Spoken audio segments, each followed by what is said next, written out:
Yo, what's up guys, welcome back to the channel. We are at Watkins Glen today for some more pickup races. This racetrack is utterly insane, it is complete carnage. I don't know why iRacing have done this, but there's no bus stop, no boot, and it makes the racing absolutely fucking insane.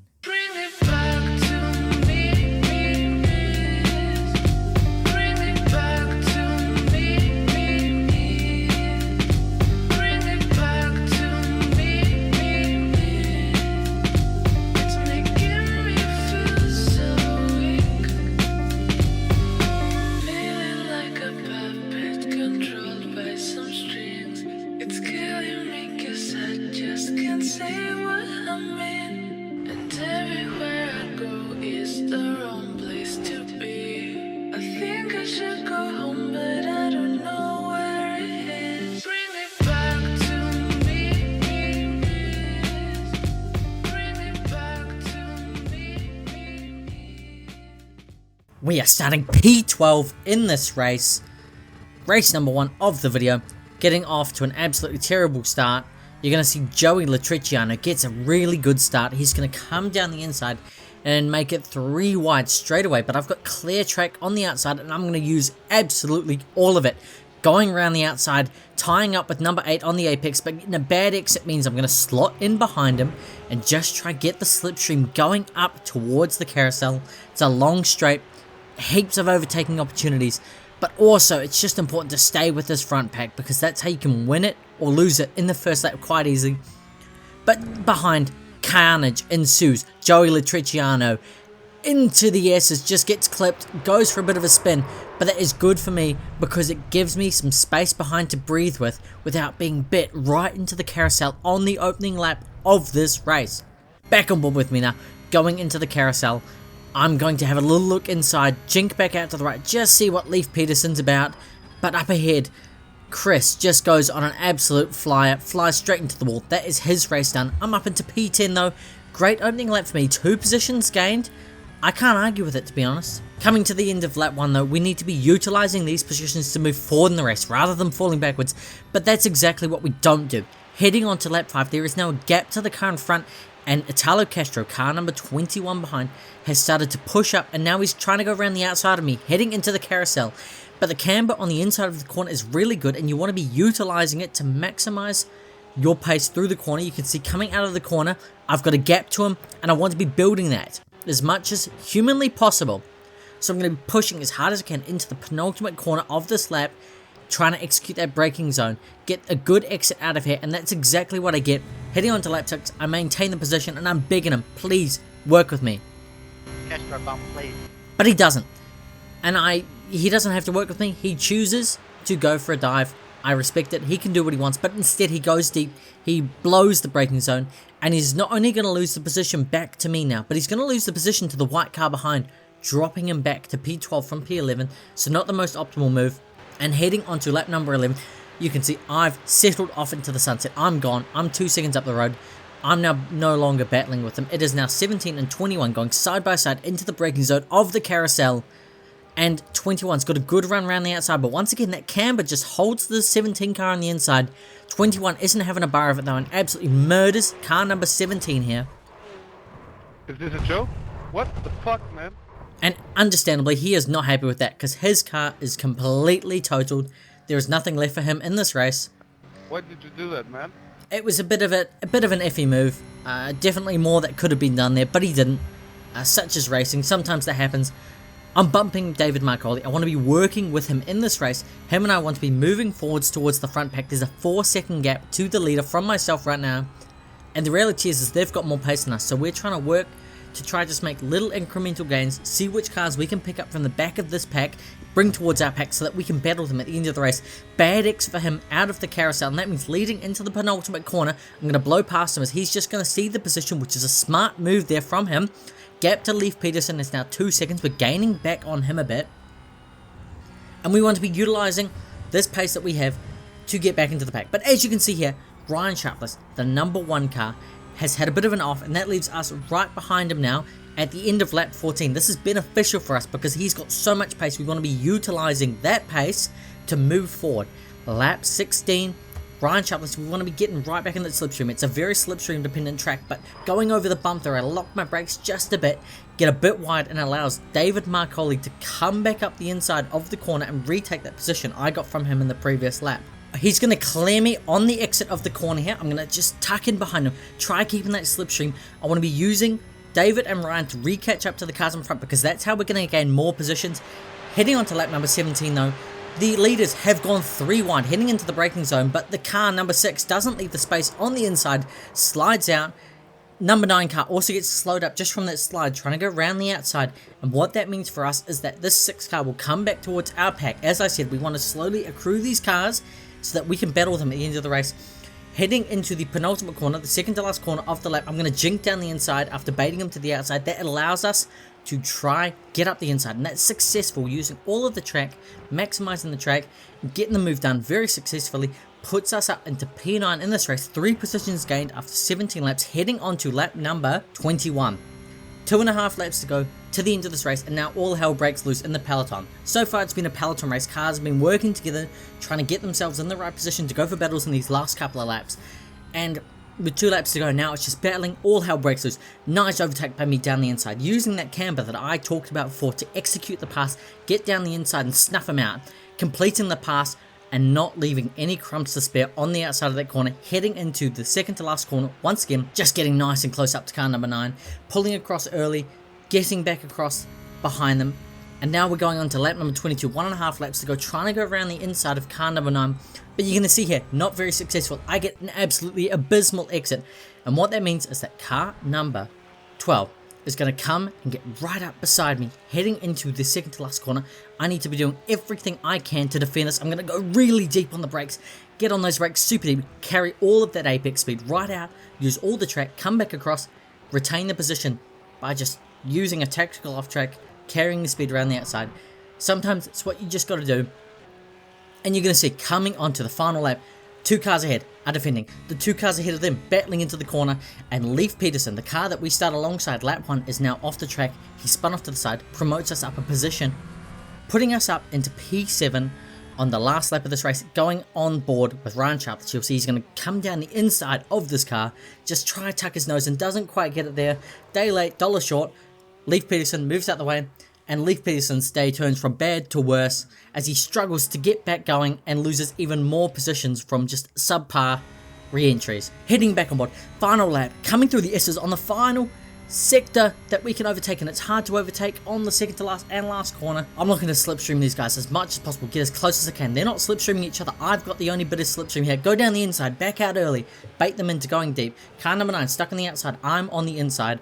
I've got the apex, I've got the camber, and car number 12 absolutely obliterates him into the wall, just misses the apex, gets slightly off it, and ends up wide, hitting him off and away from the race. That's his race over. I'm now P6, P7's 2 tenths behind. I don't have to worry about him overtaking me here. I try to go deep, just try to make something work in these last 2 corners. Not able to quite to get there. That means coming across for the final corner of this race, I'm going to be P6.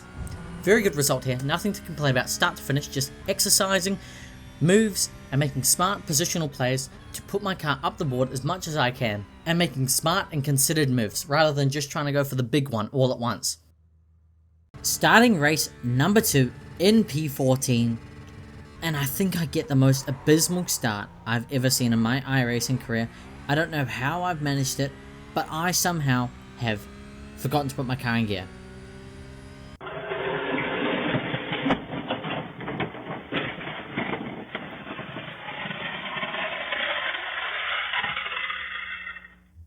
So yeah, a lot of work to do in this race, but there's a positions gain counter in the bottom left, so you know we're about to cook in this one, getting 4 positions off the start. And that Red Bull helping us along by just shuffling that 15 car out. I'm going to clear him on the top of the S's, putting me up 4 positions in just the first corner and a half. 2 corners. I'll give you 2 corners, but I won't give you any more than that. Heading on into the carousel for the first time, we're going to be able to just work forward. I've got 2 tenths to the car behind. That is a huge amount of time to be able to utilize here, and we're just going to get on the gas really early, but make sure that we don't burn these cold tires and spin out, because that is detrimental to our race. Heading on to lap number 2 though, right along the back of these cars up in front. We want to start moving forward through this pack, and we're going to do so as we head into turn 1, get a really amazing exit, draws us alongside Leonardo, but we're going to clear him heading up the first part of the S's, just allowing us to open our steering, maximize the speed on the exit, and we've got slipstream, so there's no way he's going to be able to fight it back. I've got such a good run that I've cut back on the number 19 down the inside, Italo Castro, who was in the last race that you guys saw, not having a bar of it, blocking me off. It's fine. I'll take my winnings, get my 1 position, get out the way, just getting into that cambered area, and he goes wide. But I just dipped my wheel on the gravel a bit there, which is unoptimal, doesn't allow me a good exit, but doesn't matter. I still got a position. That's what we're aiming for in this race. It is maximum positions, maximum energy, and maximum octane. We just want to get away from these cars behind. We're not looking backwards in this race. That's the last time you will see me looking backwards at cars that aren't trying to overtake me. We are looking forward. 7 positions gained in 2 laps. Absolutely diabolical work. And heading on to lap number 2, we're right on the back of Castro, braking nice and early for T1, just ensuring that we get a good exit out of this corner and that we can utilize this pace to get a good run down towards the carousel of this 3rd lap. Just faking out Castro a bit there, not really feeling out the overtake, but he leaves the gap open and I'm going to take it. Couple cars have gone off there. Zach Haight rejoining in a bit of an awkward position, which means that this Castro cannot stay alongside me mid-apex, gain heaps of positions. 2.5 laps. We have gained 11 positions. We're going to go on board with the wreck here. Sam Hopkins just tries to put his nose down the outside of this number 1 car, and it just causes a big bowling pin effect where all 3 of these cars are out of the race. That is not a car that is going to be continuing. You're just going to see here, tries to pull his car along the inside, just gets it a little bit wrong, taps him a bit awkwardly, and all 3 of them are out of the race. That's an unfortunate mistake. Up the front of the pack, a lot to be gained. Unfortunately, a lot to be lost as well. Just going back on board with this beautiful overtake down Castro here. A lot of times this races, you've seen him just go a little bit deep at the carousel there. Something to note when it comes to overtaking him in the future potentially. But we're able to just make that move happen. 11 positions gained from P22 to P11 in a matter of 3 laps. Absolutely insane. But Castro is now looking for an overtake. He's going off the track. He's doing everything he can to get back past me. I don't totally agree with this overtake. He can do what he wants though. That's his position. Puts me back down to only 10 positions gained in this race. Not a big issue though, because we've still got 20 laps in this race to make stuff happen. Get a really good exit, get back along behind him. I just been working at him. I want to chip at him and get this overtake done as early as possible, because I know I've got more pace than Italo Castro does. Heading on into the final corner for the end of lap number 4 here. This race has been absolutely insane, but it's not going to end here because we're heading on to the top of the S's on lap 6. I have an insane run going to the outside of Castro, and I'm just going to hold him tight. Hold him to the inside as much as I can, and then at last second, fly around the outside. His line is so narrow. I've got such a wide line. He goes wide, car in front goes wide. I get on the power nice and early, but I'm just not able to get it done on the exit of the corner. We're going to look down into the penultimate corner. Just try and pull him around. Just play with his heartstrings. Do anything I can. Pull down the inside. He doesn't fall for it there. I kind of jeopardized my corner because of that, so not the best there. But we're still 10 positions gained. We're looking. There's a huge pack of cars in front of us. That is all ours. We're going to gain every single one of them. I can guarantee you that. It is not a prediction. It is a spoiler. On to lap number 7 here. We have completed about a quarter of this race now, maybe a third, and into T1. This Russell Kenny, we need to be using him for slipstream to try pull us up to the pack in front, but he sends his car wide. This means that we now have no slipstream to the leaders in this race. The leading pack was 9 cars long. Russell Kenny was helping us get to that pack, but now with him gone, Italo Castro's got no toe. He's not the quickest driver. We're going to have to see what we can do here. Heading down into the carousel on the 7th lap of this race, looking around the outside, dipping down to the inside at the last second, just sticking our nose and braking really deep, getting that overtake done, washing out wide, a little bit too wide. I probably could have been a bit cleaner there, but just getting back on that apex for the exit, and that is going to be back up to P10 in this race. Up 12 positions now in 7 laps. This race is absolutely insane. He tries to do a little dummy there. I'm not falling for it. I don't want to fall for it. I want to drive as fast as I can so we can work to get to the cars in front in this race. That is going to be our best chance of a good result, is if he works together with me. Heading on to lap number 8 here. We are now a third into this race, officially back into T1. trying to just make these exits work. The exits are where all the time is going to be gained. You'll see a bunch of cars fighting up ahead, too wide into the S's, and one of them gets absolutely sent off to the side. It's a guessing game now. Does he go left? No, I go left. Well worked by me, ensuring that my car doesn't die. Nearly die at the top of the S's. That could have been absolutely terrible. And let's go on board with the rig now and see what happens. So we're going to be on board with Kyle McGuinness here. Just gets it a bit wrong at T1, bit deep. And that kind of jeopardizes his whole run coming up the S's. And this white car's going to come up the inside here, stick it too wide. Netcode's going to do the rest, send Kyle around. Kyle is now spinning. I don't know which way to go. I get through, but I've had to lift here. Castro didn't lift. What this means is that Castro now has got more momentum than me heading into the carousel. We know it's his favorite overtaking spot. He's going to really try hard to get this move done. He's going to look to the inside a bit. You can see he's just showing his nose. I let it be. I want to just work with him. He clearly just wants the position. As many positions as possible. But with 13 positions gained. Back into 12 positions gained now. The Castro has re-overtaken me in this race. We just want to get that car back across. Too wide. Heading into the penultimate corner. Still a bunch of laps to go. I don't want to be battling here. He backs out. Smart move by him. I shove it in a bit deep. Just try to get around him. And that is going to put us back up to P9 in this race. 13 positions gained. Absolutely insane work. We now can work together to work on these cars up ahead. We definitely have the pace for it. And I hope we'd have the teamwork. Heading on now to lap number 18. We're just a couple laps down the road, and you'll see that Castro just hasn't managed to keep up with us, and I've caught up to Fernando and Alexander up ahead. This is now a 3-car battle for P7s through 9. Absolutely insane with 6 laps left in this race. So much to be gained here. If I went up 15 slots, that would be absolutely amazing. But we're going to head on to the straight for one of the last times in this race. Going down the inside. Bang! So decisive. Get down the inside. The car on the outside is going to block him from braking deep in any regard. Kind of just settles that position out. But one thing I have noticed in this race, and when I was racing this feels like an endurance race. With so many laps on such a small track, and each lap is like a minute long. Feels like you're just driving the same corner over and over and over again so quickly. You come out of this race and it just feels like you've driven a double stint at Daytona. It's absolutely insane, this track car combo. I wish it comes back soon. On the exit of the final corner, heading on to one of the next laps in this race. We are now in the middle of this 3-car train. We have got 3 laps left in this race to make something happen. And we are going to be working our damn hardest to make sure it happens. T1, a very good T1. A little bit not so good for the car in front. Goes a bit wide. Loses all of his run. And he is now behind Fernando.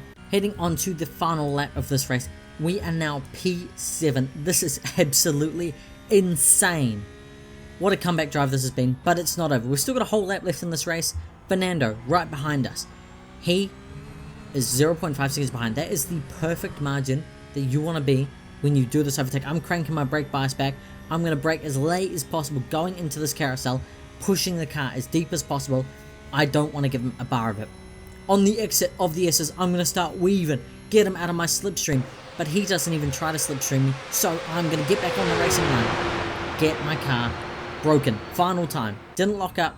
That's what we love to see. On the exit of the carousel, and there is a car that has flown off the track to the right. Nearly an unsafe region. It wasn't though.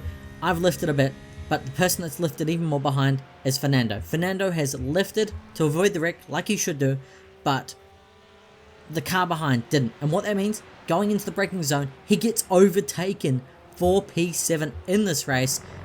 This has been such a mess of a race, but the racing is crazy. What a race this has been. From P22 to P6, I couldn't have asked for much more. After a bad start, I think this race went absolutely flawless for me. I can't ask for much more, really, can I? But yeah, if you guys like these races, you like the videos, then like it. If you like the video and you want to see more, then subscribe. And I will see you guys next time.